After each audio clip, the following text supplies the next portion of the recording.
Okay, so today is weather 7. We're talking about dew point, relative humidity, and heat index or real feel. If you're watching this video, I am probably not there at school today, so I'm sorry for that. But you should be doing your bell ringer today. Definitely going to be a grade. Then you really need to read this material. If I'm not there, you need to click on the links and investigate them. If you scroll down, you're reading through this picture right here is a link. The link will open up to a precipitation simulator. And so in that simulator, you are going to try to figure out how to make it rain. So if we bring our dew point over, we see a cloud is able to form at that point.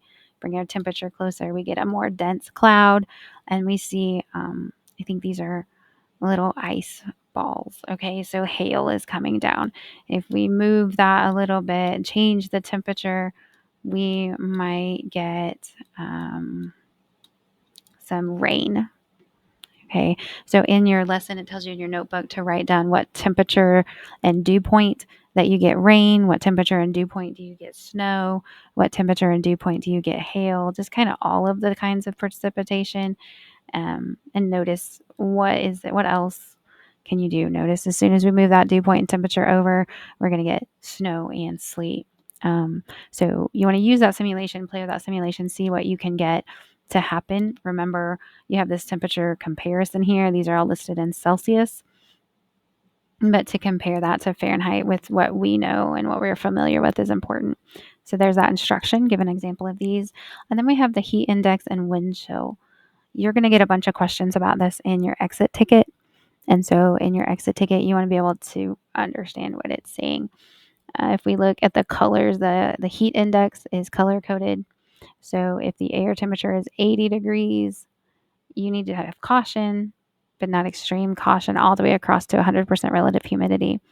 If we go up to 86 degrees, that's when we can get into danger if we have 100% humidity.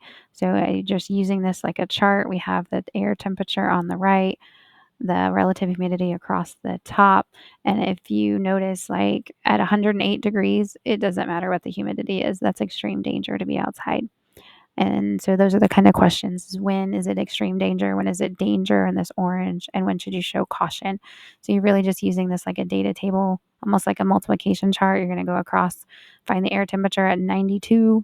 And then if you have a 65% humidity at 92, you are in that danger zone. And it feels like 108.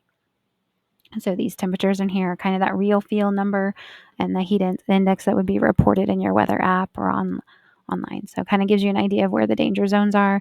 And then the wind chill chart is very similar. You're going to have wind speeds on the left here, and then you're going to have temperature across the top. And this one does show